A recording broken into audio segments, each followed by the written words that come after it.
Queria fazer uma pergunta para você essa noite. Qual a utilidade de servirmos a Deus? Alguma vez na sua vida você já se fez essa pergunta? Ao olhar para a condição em que o mundo se encontra, a condição em que se encontram as pessoas nesse mundo, onde nós vemos os ímpios, os injustos, os maus muitas vezes saírem impunes, muitas vezes até mesmo prosperando, enquanto muitos justos são oprimidos, muitos justos padecem necessidades. Alguma vez na sua vida você já se perguntou qual é a utilidade de servir a Deus? Vocês já se perguntaram isso? Esse era o pensamento de muitas pessoas na época do profeta Malaquias. Ao verem a situação em que se encontrava Israel, a nação que outrora era uma nação poderosa, uma nação próspera, agora em ruínas, vivendo momentos de crise, de miséria, de corrupção, de problemas de todas as espécies, aquele povo chegou à terrível conclusão de que era simplesmente inútil servir a Deus. Eu queria convidar você a abrir a sua Bíblia no texto de Malaquias 3, versículo 13, para nós lermos juntos aqui. Malaquias 3, versículo 13 até o 15. Vocês têm dito palavras duras contra mim, diz o Senhor. Ainda assim perguntam, o que temos falado contra ti? Vocês dizem, é inútil servir a Deus. O que ganhamos quando obedecemos aos seus preceitos e andamos lamentando diante do Senhor dos Exércitos? Por isso agora consideramos felizes os arrogantes, pois tanto prosperam os que praticam o mal, como escapam ilesos os que desafiam a Deus. Que absurdo, meu irmão, não é mesmo? Que absurdo essa conclusão que esse povo chegou. Mas infelizmente esse é o tipo de pensamento que ainda existe hoje em nossos tempos, em nossos dias. Esses dias atrás eu pude ver nas redes sociais o vídeo de uma adolescente, de uma menina, onde ela falava com muita arrogância, com muita falta de educação, palavras absurdas, onde ela blasfemava o nome de Deus e questionava, por que ele não acaba com a fome? Por que ele não acaba com as doenças? Até eu que não sou nenhuma divindade, ajudo alguém quando posso. Ela dizia, cheia de arrogância, cheia de prepotência. Ela dizia palavras muito piores do que essa que nós lemos aqui no texto, com xingamentos inclusive, nomes que não posso nem citar aqui. Ela xingava e blasfemava o nome de Deus. E nesse caso, irmãos, essa ideia, ela supostamente nasce desse confronto com o caos, com a realidade dura, com a realidade de que o mundo ele é injusto. Quando nos confrontamos e nos deparamos com essa realidade de que o mundo ele não é tão justo assim, algumas pessoas elas acabam chegando a essa conclusão terrível de que é inútil então servir a Deus. E como eles falaram aqui no texto que lemos, o que nós ganhamos? O que nós temos a ganhar por servir a Deus? Eles diziam. E de fato, meus irmãos, essa conclusão de que o mundo é injusto, ela é verdadeira. Se alguém lhe disser que o mundo é justo, essa pessoa está mentindo para você. Que a própria palavra de Deus nos diz que o mundo jaz no maligno. Então nós vivemos de fato em um mundo injusto. E não é um problema você constatar que o mundo ele é cruel, que o mundo é injusto. O problema é quando nós tomamos essa premissa e concluímos que é inútil servir a Deus, como aquele povo estava fazendo. Eu queria contar uma história só para nós termos um exemplo de quão injusto realmente é esse mundo. De como diz o profeta Isaías, a nossa justiça ela é como trapos imundos para Deus. Durante a Segunda Guerra Mundial, na Alemanha nazista, haviam ali os campos de concentração, onde eles levavam judeus para trabalho escravo, para fazer experimentos bizarros, onde eles eram torturados das formas mais cruéis possíveis. E havia um médico chamado Joseph Mengele. Esse médico, ele realizou de experimentos em mais de 3.000 gêmeos. E alguns dos sobreviventes diziam que ele era tão cruel que até mesmo nos dias de folga ele estava lá no campo de concentração. Ele não era simplesmente alguém que estava cumprindo ordens, mas ele era alguém que tinha prazer naquilo que ele estava fazendo. Ele não era só um soldado, ele era um sádico. Ele se sentia bem de estar ali vendo e mandando os judeus para os campos de concentração, para a câmara de gás, para morrerem. Até nas suas folgas ele estava ali. Um dos experimentos que esse homem fazia era arrancar os órgãos de pessoas sem anestesia, só para ele ver até onde elas suportariam, até onde elas iriam dessa forma. E qual foi o fim desse homem? Viveu uma vida tranquila, viveu uma vida boa, digamos assim. Era rico. Quando os nazistas foram derrotados, ele fugiu para a Argentina, depois fugiu para o Paraguai, e depois, por último, fugiu para o Brasil, onde veio falecer com 60 anos de idade, sem nunca ter sido descoberto. Morreu afogado, mas só foi ser descoberto depois de anos, após a sua morte, a sua verdadeira identidade. Esse é apenas um exemplo de quantas injustiças esse mundo vive. Um outro exemplo, alguém já ouviu falar de Fidel Castro? Um ditador sanguinário da América Latina, do país de Cuba. Escravizou o seu povo durante mais de 60 anos em um regime socialista. Quantas pessoas não foram fuziladas? Quantas pessoas não foram mandadas para um paredão de fuzilamento? Outras presas, simplesmente para que ele estabelecesse o seu governo ditatorial. Regime tão cruel que muitas pessoas se sujeitam a enfrentar o oceano para fugir do país, porque não aguentam viver lá. E elas improvisam jangadas para elas atravessarem o mar, e muitas vezes morrem fazendo isso, porque para elas é melhor tentar ir embora do que ficar lá dentro. Qual foi o fim desse homem? Viveu 90 anos, morreu velho, teve uma vida longa. E ele que fez uma revolução no seu país, se dizendo contra o capitalismo, contra o acúmulo de riqueza, ele acumulou nada menos do que 900 milhões de dólares. Essa é a sua fortuna.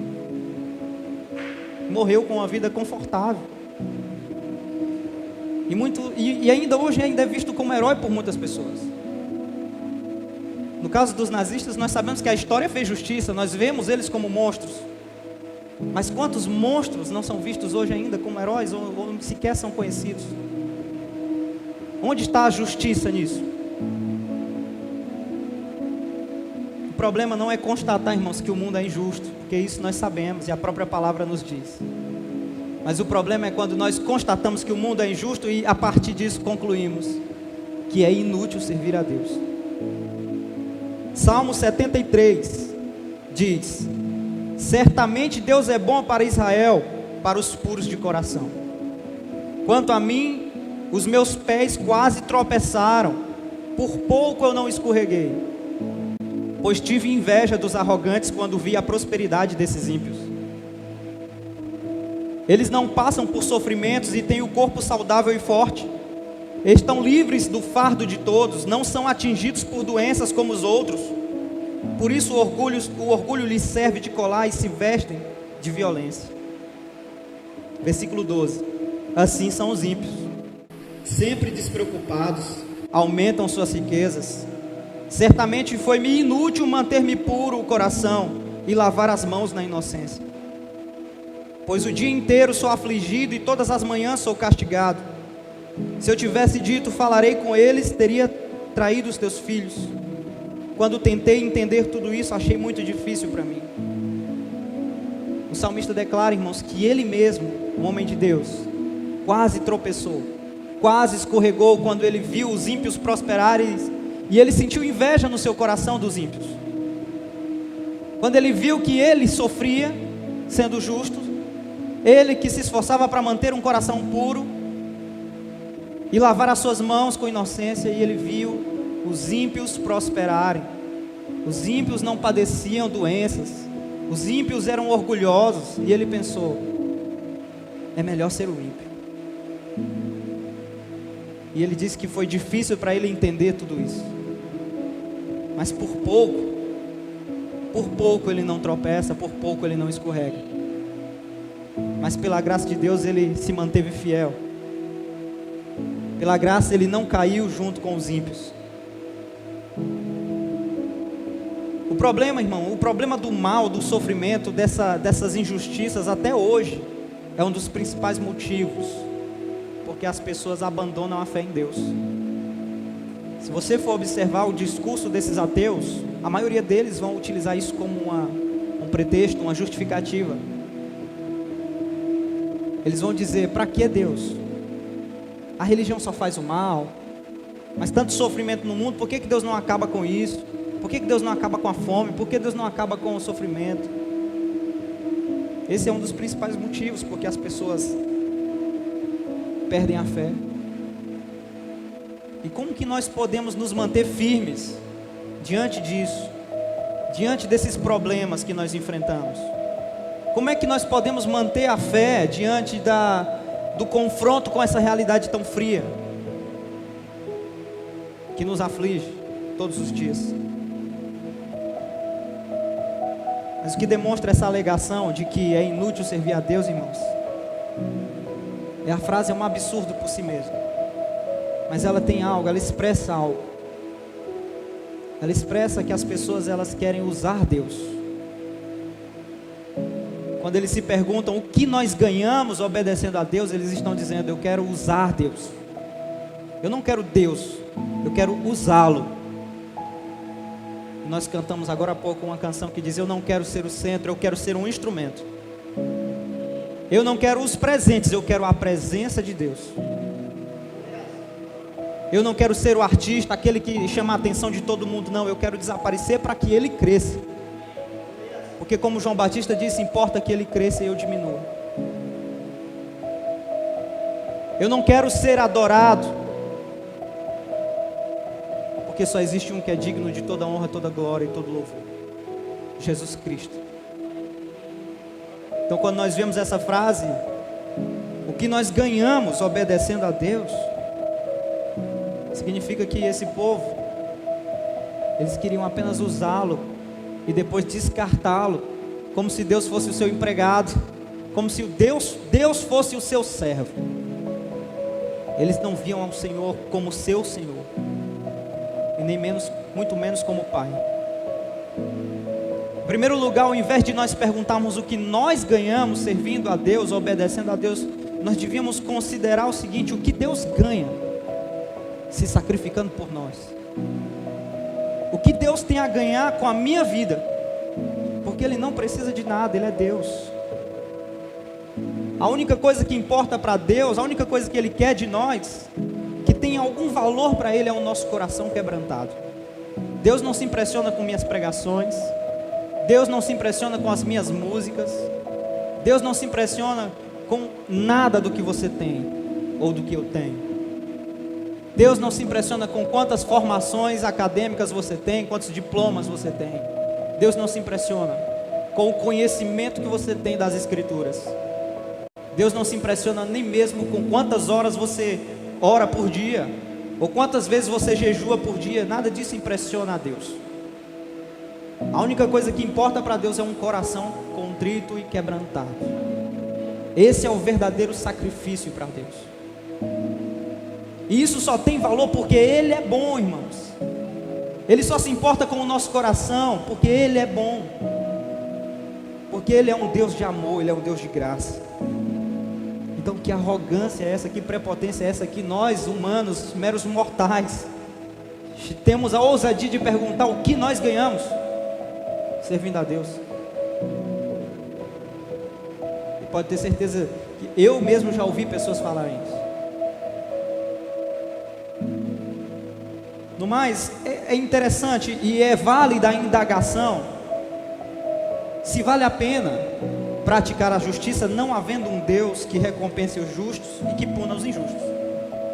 Essa é uma indagação válida. Vale a pena praticar o bem se não houver um Deus que puna as injustiças e que recompense as boas obras? Será que valeria a pena? Eu acredito que não, irmãos, porque se não houvesse um Deus, não existiria sequer justiça. Então não faria sentido, né? Falar de justiça, falar de de regras morais se não houvesse um Deus. Mas aquele povo, o povo de Israel, eles conheciam muito bem a existência de Deus. Mais do que qualquer outro povo, eles sabiam que Deus existe. Eles sabiam quem é Deus. Conhecendo a existência de Deus, eles sabiam que Deus existe e Deus é justo. Então, por que eles estavam se perguntando isso? Porque eles estavam a esse ponto de dizer que era inútil servir a Deus depois de tudo que aquele povo já tinha vivido. O problema é evidente, irmãos. Não é que eles estavam abandonando a Deus por causa do sofrimento ou dessas coisas, não. Era o seu coração era rebelde. Eles não queriam a Deus de fato. Malaquias capítulo 1, versículo 6. Deus questiona o povo. Deus diz: o filho honra seu pai e o servo honra o seu senhor. Se eu sou pai, onde está a honra que me é devida? Se eu sou senhor, onde está o temor que me deve? Pergunta o Senhor dos exércitos a vocês, sacerdotes. São vocês que desprezam o meu nome. Mas vocês perguntam: de que maneira temos desprezado o teu nome? Trazendo comida impura ao meu altar. E mesmo assim perguntam: de que maneira te desonramos? Ao dizerem que a mesa do Senhor é desprezível. Aquele povo, um povo que desprezava a adoração, um povo que não ofertava na casa de Deus e desprezava a adoração, negligenciava todas as coisas de Deus. Eles não queriam saber mais do templo, não queriam saber mais dos levitas. Eles nem sequer adoravam, mas eles tinham a coragem de chegar diante de Deus e dizer: o que eu ganho? Eles queriam bênçãos, mas eles não queriam adorar. Eles queriam receber, mas eles não queriam entregar a Deus. E o Senhor diz: se eu sou pai, onde está a honra que me é devida? Se eu sou Senhor, onde está o temor que me deve? Foram eles que foram infiéis desde o início, mas eles acusavam a Deus de ter sido infiel, de não ter honrado suas promessas. Aquele povo só enxergava a si mesmo, irmãos. Eles só enxergavam o seu próprio umbigo. Eles não queriam saber de Deus. Tudo o que eles falavam era: como que eu vou ficar? Como vai ficar a minha situação? E o meu problema? Senhor, tu tem que ver a minha situação. Você tem que se preocupar comigo. Mas eles não se preocupavam com Deus. E quantas vezes nós não temos sido assim? Infelizmente isso daqui não é algo que ficou só para a época deles ali. Hoje em dia ainda é assim, em muitos lugares, muitas igrejas, muitas pessoas. Muitas pessoas querem a Deus para usá-lo. Querem que Deus venha simplesmente para consertar um problema imediato ali na sua vida, para aliviar a sua dor. Mas na hora que Deus alivia, irmãos, vira as costas. Deus tem que se preocupar com você, mas você não tem que se preocupar com Deus? Que relacionamento é esse? Ele é Deus, Ele não é um empregado.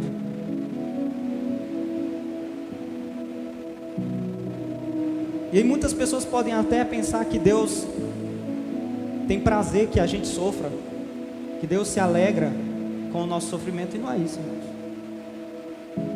Deus não tem prazer no nosso sofrimento.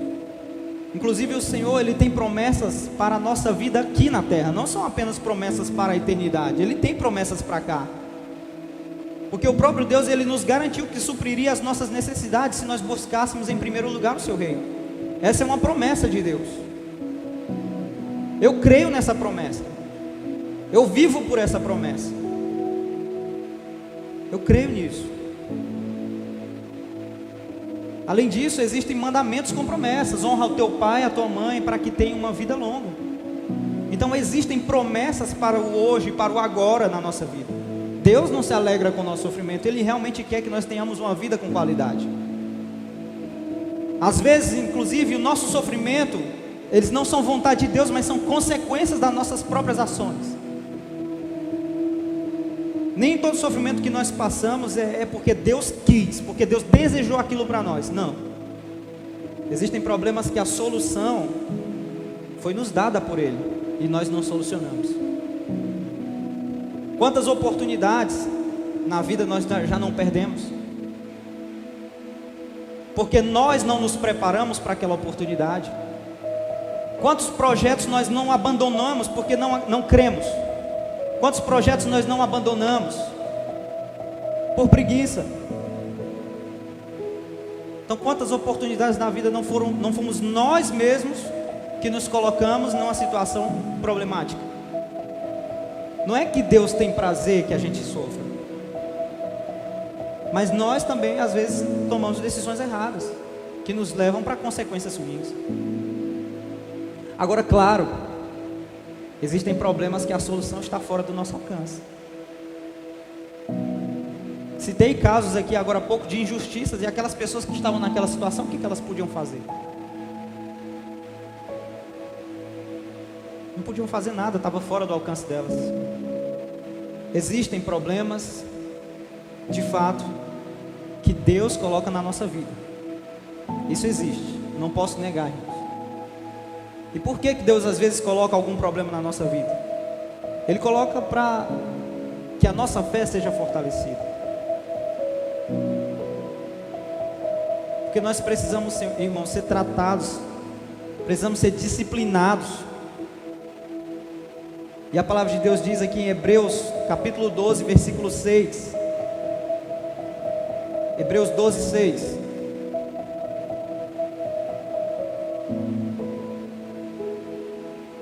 Pois o Senhor disciplina a quem ama e castiga a todo aquele quem aceita como filho. Suportem as dificuldades, recebendo-as como disciplina. Deus os trata como filhos, pois qual o filho que não recebe a disciplina do seu pai? Agora, se vocês não são disciplinados, e a disciplina ela é para os filhos, então vocês não são filhos legítimos. Então, de fato, irmãos, o Senhor Ele nos disciplina. E Ele diz aqui, suportem as dificuldades, recebendo-as como disciplina. Então, as dificuldades Deus permite muitas vezes como disciplinas. Agora, não se engane, não ache que porque você está sofrendo, você é esquecido por Deus de forma alguma. Como nós estamos lendo aqui, irmãos, são justamente os filhos que Ele disciplina. E não se engane achando que porque o ímpio prospera, Deus não está vendo, achando que ele está bem lá. Não se engane. Os ímpios, eles não subsistirão no dia do juízo final. A prosperidade do ímpio, meu irmão, é uma maldição. Porque como nós vemos aqui, o texto de Hebreus diz: se vocês não são disciplinados, é porque vocês são filhos ilegítimos. Então, se o ímpio prospera, é porque Deus o abandonou. Se o ímpio prospera, quanto mais ele prospera, mais seguro ele se sente, melhor ele se sente, e mais distante de Deus ele fica. Porque ele pensa: eu estou prosperando, eu estou abençoado. Na verdade, ele está debaixo de uma maldição terrível. Porque é como se Deus estivesse o abandonado. Eu não vou nem disciplinar esse aí, deixa ele. E quanto mais ele vai distante, pior é para ele. Então, se você, irmão, tem dúvidas disso, está o texto de Hebreus capítulo 12, versículos 6 a 8. Nós lemos aqui. Se alguém está prosperando com algo ilícito, com algo errado, e ele não foi pego, não aconteceu nada, está tudo bem na vida dele. Não se engane. Não se engane achando que está tudo bem. Não está tudo bem. Muito pelo contrário. Se preocupe. Porque aí é que está o problema. Sabe por quê? Porque quando as coisas começam a dar errado, a gente se arrepende. A gente começa a perceber que a gente tomou decisões erradas, mas se está tudo bem, a gente se orgulha, a gente se sente seguro, a gente se sente autossuficiente. Então a prosperidade do ímpio, meu irmão, é maldição. Deus está vendo o ímpio prosperar. Outra coisa que essa frase que aquele povo estava dizendo, ela expressa, quando eles dizem é inútil servir a Deus, o que nós ganhamos, ela demonstra um certo cinismo daquele povo. Eles eram cínicos, estavam acusando a Deus de ser infiel às suas promessas, quando na verdade desde o início eles vinham pecando, vinham negligenciando as coisas de Deus, E Deus cumpriu totalmente todas as promessas que Ele fez a Israel. Mesmo assim, o povo continuou pecando, continuou se prostituindo, continuou idolatrando. E a história é testemunha contra Israel. Quando nós olhamos para a história, nós vemos que Deus fez aquele povo sair do nada e se tornar uma nação poderosíssima, próspera, forte. Deus lutava as suas batalhas e derrotava os seus inimigos. Deus abençoava tudo que eles faziam. E o que aquele povo fez? Eles se manteram fiéis porque estavam sendo abençoados? Não. Pelo contrário, eles cometeram todo tipo de pecado. Eles abandonaram a Deus. Então essa alegação de que nós vamos desobedecer porque nós estamos vendo o ímpio prosperar, nós estamos vendo injustiça de todo lado, então nós vamos desobedecer. Mentira, irmãos. Na verdade, o seu coração já estava longe de Deus quando você pensou em pecar. Porque desde quando as coisas estavam boas, aquele povo vinha pecando. Desde que eles estavam em prosperidade, no auge da sua história, eles vinham pecando. Eles vinham desobedecendo a Deus. Inclusive nos tempos que prosperaram, viram milagres absurdos. Eles viram provas incontestáveis do amor de Deus para com eles. Mas agora eles estavam questionando o amor de Deus, questionando a justiça de Deus, a ponto de se tornarem, eles estavam piores do que os incrédulos. Piores do que os incrédulos, porque eles conheciam a Deus e estavam negando mesmo assim.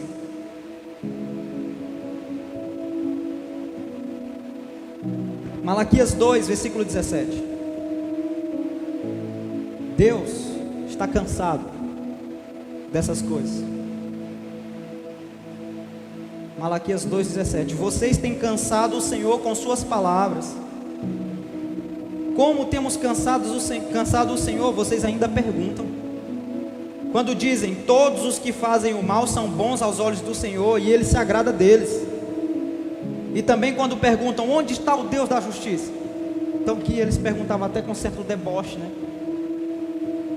Eles diziam, todos os que fazem mal são bons aos olhos do Senhor. Eles estavam debochando de Deus. Eles estavam dizendo que Deus se agrada do pecador, se agrada do ímpio. E eles estavam dizendo, onde está o Deus da justiça? Eles questionavam onde está o Deus da justiça, mas será que eles estavam prontos para se apresentarem diante desse Deus de justiça? Cuidado quando você clamar ao Senhor, cadê, Senhor, a sua justiça?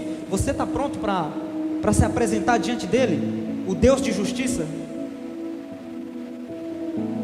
Você realmente está pronto para se apresentar? Tem uma frase do C.S. Lewis que ele fala no livro Cristianismo Puro e Simples. Ele diz, Deus é o nosso único alento, mas também é o terror supremo. É a coisa de que mais necessitamos e aquela da qual mais desejamos fugir. É exatamente isso aqui, irmãos. Deus é aquilo que nós mais ansiamos e mais necessitamos. Mas se você despertou a ira de Deus, meu irmão, não queira não. A palavra de Deus diz que Deus é fogo consumidor. Ele é fogo consumidor. Ele por isso que nós devemos temer ao Senhor, porque não é brincadeira, Deus. Relacionamento com Deus não é brincadeira. Então Deus estava dizendo aqui, eu estou cansado dessas palavras de vocês, desse cinismo de vocês, essa hipocrisia, onde vocês querem me colocar no banco dos réus e me julgar. Deus estava dizendo, eu sou o juiz. Eu sou o Deus Todo-Poderoso. Quem somos nós para questionar Deus? Quem somos nós para julgar Deus? A partir de quem nós vamos julgar Deus? Se Ele é a própria justiça, se Ele é o próprio parâmetro para fazermos qualquer tipo de julgamento. E o Deus de justiça, Ele virá, irmãos. No capítulo 3, Malaquias 3, versículo 1, ele diz: o povo estava clamando, onde está o Deus de justiça? Vejam, eu enviarei o meu mensageiro que preparará o caminho diante de mim. E então, de repente, o Senhor que vocês buscam virá para o seu templo. O mensageiro da aliança, aquele que vocês desejam, virá, diz o Senhor dos Exércitos. Vocês pediram ao Deus de justiça? Ele virá. Versículo 2: mas quem suportará o dia da sua vinda? Quem ficará de pé quando ele aparecer? Porque ele será como o fogo do ourives e como o sabão do lavandeiro. Ele se sentará como um refinador e purificador de prata. Purificará os levitas e os refinará como ouro e prata. Assim trarão ao Senhor ofertas com justiça. Então as ofertas de Judá e de Jerusalém serão agradáveis ao Senhor, como nos dias passados, como nos tempos antigos. Versículo 5: eu virei a vocês trazendo juízo, sem demora. Vou testemunhar contra os feiticeiros, contra os adúlteros, contra os que juram falsamente, contra aqueles que exploram os trabalhadores em seus salários, contra aqueles que oprimem os órfãos e as viúvas e privam o estrangeiro dos seus direitos, e não tem respeito por mim, diz o Senhor. O Senhor virá para julgar, irmãos, e o ímpio não subsistirá diante do julgamento de Deus. De uma vez por todas, o Senhor vai mostrar que há diferença entre o justo e o ímpio. Eles não estão na mesma condição. Eles não estão na mesma condição. As pessoas podem achar que enquanto elas estão aí roubando, mentindo, se prostituindo, e está tudo bem, não aconteceu nada e nunca vai acontecer, e que Deus virou as costas. Não. O Senhor está vendo. O Senhor está vendo, e cada pecado será punido, irmão. Cada pecado, cada maldade, cada injustiça será julgado. Não se iluda, meu Deus. Não se iluda, porque no dia do juízo de Deus não haverá misericórdia. Não haverá misericórdia. Se você quer a graça, se você quer a misericórdia, apegue-se a uma coisa: Jesus Cristo, hoje. Porque essa é a oportunidade que você tem. Você não sabe se saindo daqui alguma coisa vai acontecer com você. Você não sabe se você terá um dia, 2 dias, 1 ano, 10 anos. Você não sabe. Nós não sabemos. Então não se iluda. Não se iluda. Tema o Senhor. Tema o Senhor. As pessoas não querem mais temê-lo, porque se tornaram orgulhosas. Tema o Senhor e se arrependa de seus pecados. É necessário que nós morramos para o pecado, para que Cristo viva em nós. Malaquias capítulo 3, versículo 16. Depois aqueles que temiam ao Senhor conversaram uns com os outros, e o Senhor os ouviu com atenção. Foi escrito um livro como um memorial na sua presença acerca dos que temiam ao Senhor e honravam o seu nome. No dia em que eu agi, diz o Senhor dos Exércitos, eles serão o meu tesouro pessoal. Eu terei compaixão deles, como um pai tem compaixão do filho que lhe obedece. Então vocês verão novamente a diferença entre o justo e o ímpio, entre os que servem a Deus e os que não servem. O Senhor estava dizendo, irmãos, que algumas pessoas temeram a Deus. Após ouvirem aquelas coisas, eles temeram a Deus. E o Senhor disse: quando eu agir, esses que temeram a mim, eles serão como o meu tesouro particular. Eles serão o meu tesouro. E eu vou ter misericórdia deles. Eu vou cuidar deles como um pai tem misericórdia do filho que lhe obedece. Mas é daquele filho que obedece, não é do filho desobediente. O Senhor terá misericórdia do filho obediente, e o Senhor não terá misericórdia do filho desobediente, do filho rebelde. E ele deixa isso muito claro quando ele diz: então vocês verão novamente que há diferença entre o justo e o ímpio. Vocês verão, porque eu, o Senhor, vou mostrar a diferença entre os que servem a Deus e os que não servem. Todos nós, irmãos, um dia nós nos apresentaremos diante de Deus, e nós seremos julgados, as nossas obras serão julgadas. Ah, Clã, mas eu pequei, eu fiz muitas coisas. Tem esperança para mim? Coloque os seus pecados na cruz, para que no dia do juízo esse pecado não esteja sobre você. Todos nós aqui cometemos pecados, irmãos. Todos nós aqui fizemos coisas erradas.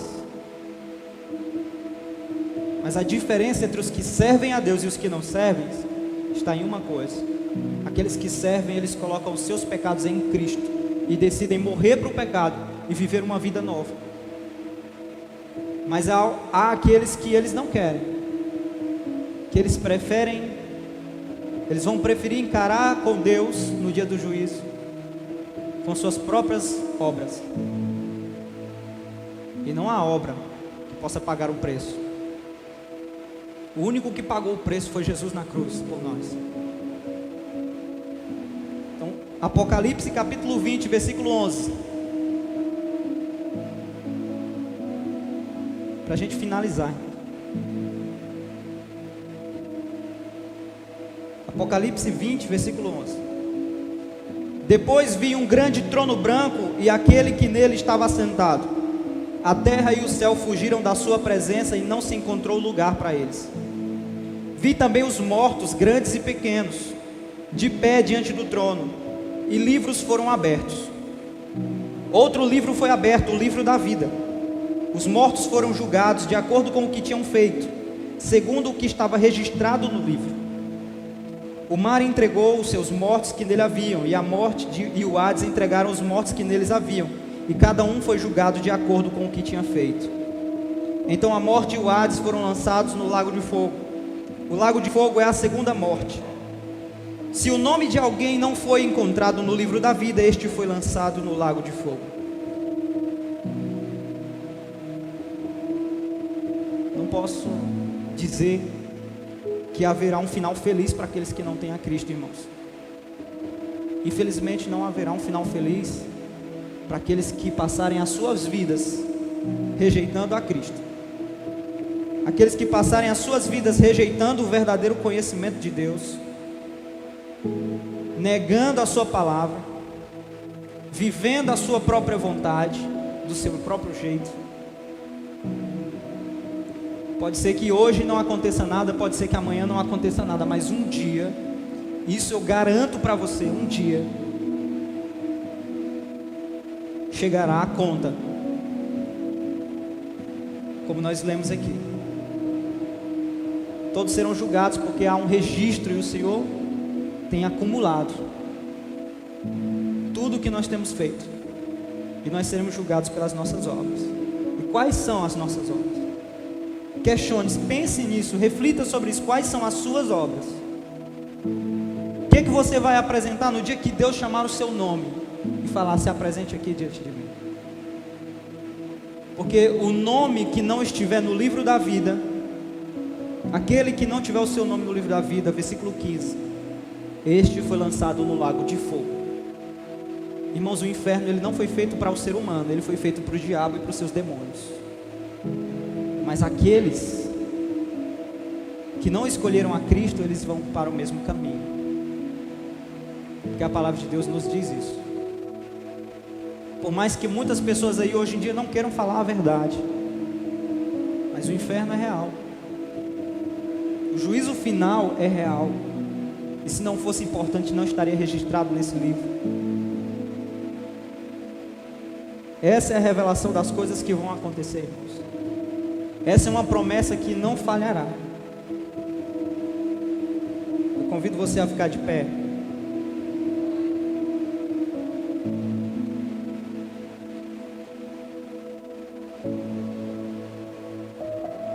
Espero que hoje essa palavra ela possa gerar vida no seu coração. A palavra de Deus diz que a fé vem pelo ouvir a palavra de Deus. Eu espero que essa palavra tenha gerado o temor necessário, porque nós precisamos temer a Deus, porque a palavra diz, Malaquias capítulo 3, que aqueles que temeram foram aqueles que mudaram. Aqueles que temeram foram aqueles que se arrependeram, e foram aqueles que o Senhor disse: esses serão o meu tesouro particular. Então, você precisa temer ao Senhor, irmão. Não é simplesmente ficar assustado e ficar com remorso das coisas que você fez, mas é um verdadeiro arrependimento. Existe uma diferença entre um arrependimento genuíno e um remorso. Sabe o que é o remorso? É aquela culpa que você carrega, mas você não muda. Quando você faz algo errado, você sabe que é errado, você se sente mal por aquilo, mas você não confessa, você não vai lá pedir perdão, você continua fazendo a mesma coisa. Isso é remorso, isso não salva. O verdadeiro arrependimento, ele te faz assumir as consequências dos seus atos. Sabe aquele ladrão na cruz ao lado de Cristo? Ele teve um arrependimento genuíno. Ele nem pediu: Senhor, me tira daqui dessa cruz. Ele falou simplesmente: lembra-te de mim. Porque ele estava disposto a assumir as consequências dos seus atos. E pela sua humildade, o Senhor o salvou. O Senhor derramou graça sobre a vida dele. Então feche os seus olhos, comece a orar ao Senhor, comece a pedir perdão pelos seus pecados. Essa é uma noite de nós nos arrependermos dos nossos pecados. Comece a pedir perdão ao Senhor.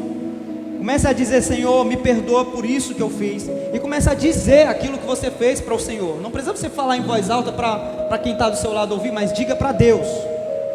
Porque é preciso que nós coloquemos na nossa memória exatamente do que nós estamos nos arrependendo.